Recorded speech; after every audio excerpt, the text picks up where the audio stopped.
Don't drive! Your wife! Cut the brakes! A homeless boy screamed at a millionaire businessman. The security guard tried to push him away, but the boy shouted again. Desperate, she cut the brakes. Camilla appeared on the balcony, phone in hand. "Who is that boy? An intruder, ma'am," the guard replied coldly. Alejandro, the millionaire, let out a nervous laugh until he looked into the boy's eyes. There was no fear there, only warning. "I saw it yesterday in your garage," the boy insisted. Trembling uneasy, Alejandro decided to drive to his friend Ruben's repair shop. "Check the brakes, but check them now." Minutes later, Ruben called, his face serious. "Clean cut on the rear cables. If you'd driven any faster, this could have ended really bad." Alejandro froze. The boy had been telling the truth.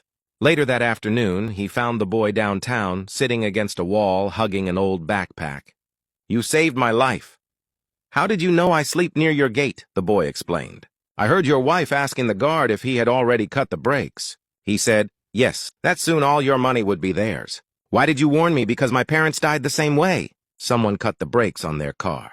"I was the only one who survived." Alejandro's heart broke. "Come with me. Let's get something to eat after lunch." He handed the boy a number. "If you ever need help, call me." "What's your name?" Mateo said, the boy at home. Camilla asked with fake calm. "So, everything fine with the car?" Alejandro lied. "Perfect." That same night, while she slept, Alejandro called a technician from his company to recover deleted camera footage. When the files were restored, there they were, Camilla and the guard sabotaging his car. The next day, he took Mateo to a foster home, a clean bed, food school. "I'll come back for you," he promised. Then he returned home to confront Camilla. "We need to talk," he said, showing her the footage. Camilla collapsed. "I was scared. I didn't want a divorce. I didn't want to be left with nothing. So you plan to kill me?" She stayed silent. Police statement, restraining order. Camilla was taken away. That night, Alejandro visited Mateo. "It's all over now. Do you feel safer?" "Yes, but you won't disappear, right?" "No, I won't leave you alone."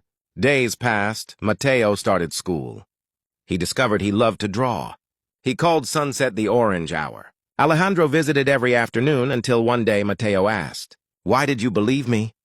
"Because sometimes God speaks through voices no one wants to hear," Alejandro replied, "and you shouted.